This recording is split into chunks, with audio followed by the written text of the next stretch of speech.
Film फिर हेरा फेरी में काले कपड़े पहनकर आने वाला ये लंबू शख्स कौन है और आज उठेगा इस रहस्य से पर्दा और एक ऐसी डिवाइस जिसकी मदद से चीन के लोग 2000 साल पहले अर्थक्वेक के डायरेक्शन का पता लगाते थे। और क्या आपको पता है कि स्पाइडरमैन अपने चेहरे के ऊपर मास्क क्यों पहनता है? क्या आपने 153 किलोग्राम का एक समोसा पहले कभी देखा है? और इस लड़की में ऐसा क्या खास है कि पूरी दुनिया इसकी दीवानी है? क्या आप जानते हैं फुटबॉल की शुरुआत कब और कहां हुई? जानने के लिए बने रहिए हमारी आज की इस वीडियो के साथ अंत तक। नंबर 9। आज से लगभग 2000 साल पहले भूकंप की दिशा के बारे में पता लगाने के लिए चीन के लोगों ने एक टेक्नोलॉजी विकसित की। 132 एडी के आसपास चीन में इस टेक्नोलॉजी को विकसित किया गया, जिसमें एक पोर्टल के चारों ओर 8 ड्रैगन बनाए गए थे। सभी ड्रैगन अलग अलग डायरेक्शन के साइन के थे। ये सभी ड्रैगन उल्टी दिशा में बनाए गए थे, जिनका मुंह नीचे की ओर था और इन सभी के मुंह में एक एक बॉल फंसा दी गई। इस डिवाइस को इस तरह से बनाया गया था कि जिस दिशा से भूकंप के झटके आते थे उस दिशा में मौजूद ड्रैगन के मुंह से बॉल नीचे गिर जाती थी। जिस दिशा के ड्रैगन के मुंह से सबसे पहले बॉल गिरती थी, अर्थक्वेक का डायरेक्शन उधर ही माना जाता था और साथ ही बाकी ड्रैगन के मुंह से गिरने वाले बॉल की संख्या से अर्थक्वेक के मैग्नीट्यूड का अंदाजा लगाया जाता था। नंबर 8। दोस्तों, आपस में ज्यादातर लोगों को लगता होगा कि सुपर हीरो स्पाइडरमैन अपने चेहरे के ऊपर मास्क इसलिए पहनता है ताकि उसकी पहचान लोगों से छुपी रहे और उसकी फैमिली के ऊपर कोई खतरा न हो, लेकिन ऐसा बिल्कुल नहीं। स्पाइडरमैन के क्रिएटर स्टैन ली ने इस सुपर हीरो को मास्क इसलिए पहनाया था ताकि विलेंस स्पाइडरमैन का डरा हुआ चेहरा न देख सके। स्पाइडरमैन यानी पीटर पार्कर भले ही एक सुपर हीरो हो, लेकिन सुपर हीरो से अलग ही वो भी एक साधारण सा लड़का है और बाकी इंसानों की तरह उसे भी डर लगता है। इनफैक्ट इसे कुछ ज्यादा ही डर लगता है,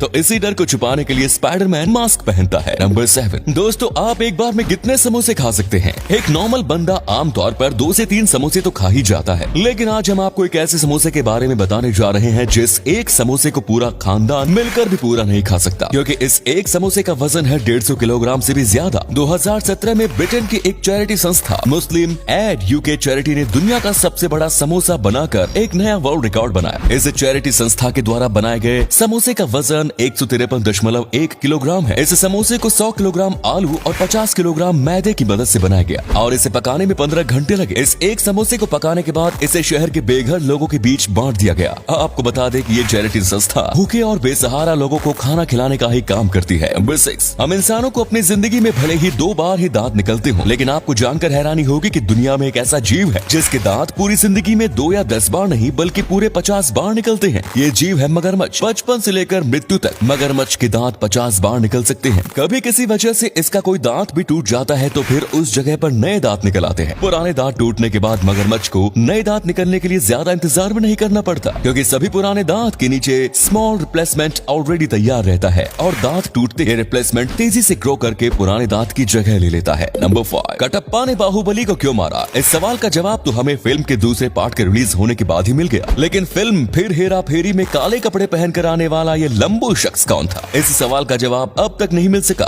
तो चलिए फिर आज आपको उस शख्स के बारे में बता ही देते हैं। इस शख्स का नाम है जगदीप सिंह। जगदीप सिंह की लंबाई 7 फीट 6 इंच है। इतनी ज्यादा लंबाई की वजह से ही शायद कैमरामैन का कैमरा भी इनके चेहरे तक नहीं पहुंच सका। खैर, जगदीप सिंह फिलहाल पंजाब पुलिस में है। उनके नाम पर दुनिया का सबसे लंबा पुलिस वाला होने का वर्ल्ड रिकॉर्ड है। Number 4। Beauty plus brain plus power. चीन के रहने वाले युआंग हेरोंग नाम की ये लड़की इन तीनों ही पैमानों पर बिल्कुल खरी उतरती है। इनकी खूबसूरती ऐसी है कि इनके सामने मिस वर्ल्ड और मिस यूनिवर्स की चमक भी फीकी पड़ जाती है। जीनियस ये इतनी ज्यादा है कि इनके सामने अच्छे अच्छे लोग अगले झांकते हैं और पावर ऐसी कि ये अच्छे अच्छे बॉडी बिल्डर को भी मात दे देती है। युआन हेरोंग अपने इस ऑलराउंडर टैलेंट की वजह से पूरी दुनिया में काफी ज्यादा मशहूर। इनके अंदर पहले बॉडी बिल्डिंग का शौक पैदा हुआ और फिर इनके अंदर डॉक्टर बनने की चाहत हुई और ये अपनी मेहनत के बल पर डॉक्टर और बॉडी बिल्डर भी बन गई। युआन हेरोंग आज प्रोफेशनल डॉक्टर के तौर पर प्रैक्टिस भी करती है और शौक के तौर पर बॉडी बिल्डिंग और मॉडलिंग भी। इनकी खूबसूरती ऐसी है कि इनके सामने अच्छे अच्छे सख्त लौंडे भी पिघल जाएंगे। नंबर 3। दोस्तों, दुनिया में बहुत से ऐसे बच्चे हैं जिन्हें बचपन में मिट्टी खाने की आदत होती है और आप में से भी कई लोगों ने अपने बचपन में मिट्टी खाई होगी। अगर हाँ तो कमेंट्स में जरूर बताना। खैर, जब कोई बच्चा मिट्टी खाता है तो घर वाले उसकी इस आदत छुड़ाने की काफी कोशिश करते हैं और अगर कोशिश कामयाब ना हो तो वो बच्चे की पिटाई भी कर देते हैं। बच्चे की ये पिटाई एक्चुअल में उसके फायदे के लिए ही होती है, क्योंकि अगर कोई शख्स बचपन में ज्यादा मिट्टी खाता है तो फिर बड़े होने पर उसे पीका डिसऑर्डर नाम की बीमारी हो सकती है। पीका डिसऑर्डर से ग्रसित होने के बाद लोग लकड़ी, पत्थर, रेत, कागज और मिट्टी वगैरह खाने लगते हैं। उन्हें इन चीजों की इस कदर लत लग जाती है कि वो इसे खाए बिना नहीं रह पाते। इसलिए भाई, अगर आपके घर में भी कोई बच्चा मिट्टी खा रहा हो तो उसे आज ही रोक ले। नंबर 2। दोस्तों, जब हमारी जिंदगी में मुश्किल वक्त आता है तब हमें लगता है कि अब सब कुछ खत्म हो चुका है और यहाँ से आगे कुछ नहीं हो सकता। दुनिया की सबसे बड़ी कंपनी में से एप्पल को भी 1997 में ऐसी ही स्थिति का सामना करना पड़ा। इस दौरान एप्पल कंपनी के सिंगल शेयर का प्राइस $1 से भी नीचे चला गया था। ज्यादातर बिजनेस एक्सपर्ट्स को लग रहा था कि एप्पल अब यहाँ से कभी वापसी नहीं कर सकेगी और इस कंपनी को बंद या फिर बेचना पड़ेगा। लेकिन तमाम मुश्किलों और चुनौतियों से लड़ते हुए एप्पल कंपनी इस मुश्किल वक्त से निकलने में कामयाब रही और आज एप्पल दुनिया की सबसे बड़ी इलेक्ट्रॉनिक कंपनी बनकर हमारे सामने खड़ी है। तो दोस्तों, अगर आपको भी कभी मुश्किल हालात का सामना करना पड़े तो एक बार एप्पल कंपनी को जरूर याद कर लीजिएगा। नंबर 1, आज के समय में फुटबॉल तो दुनिया के लगभग सभी देशों में खेला जाता है, लेकिन क्या आप जानते हैं कि इस खेल की शुरुआत सबसे पहले किस देश में हुई? आपको जानकर हैरानी होगी कि इसकी शुरुआत यूरोप या अमेरिका में नहीं बल्कि एशिया में हुई। चीन में इस खेल की शुरुआत 100 AD के आसपास हैन डायनास्टी के दौरान हुई। उस दौर में इस गेम का नाम शूजू या सूछू था। मॉडर्न फुटबॉल की तरह ही इस गेम में भी बॉल को पैर से नेट तक पहुंचाना होता था। एक टीम में खिलाड़ियों की संख्या 12 से 16 होती। चीन के अलावा जापान, कोरिया और वियतनाम में भी सूजू खेल खेला जाता था। वक्त के साथ साथ सूजू की लोकप्रियता बढ़ती गई और ये यूरोप और अमेरिका तक पहुंचकर पूरी दुनिया में छा गया। तो उम्मीद है आपको आज की वीडियो पसंद आई होगी। अगर हाँ तो इस वीडियो को लाइक करें। इनमें से कौन सा फैक्ट आपको सबसे ज्यादा अच्छा लगा कमेंट्स में जरूर बताएं और भी इसी तरह की इंटरेस्टिंग वीडियोस देखते रहने के लिए चैनल को जरूर सब्सक्राइब करें। धन्यवाद।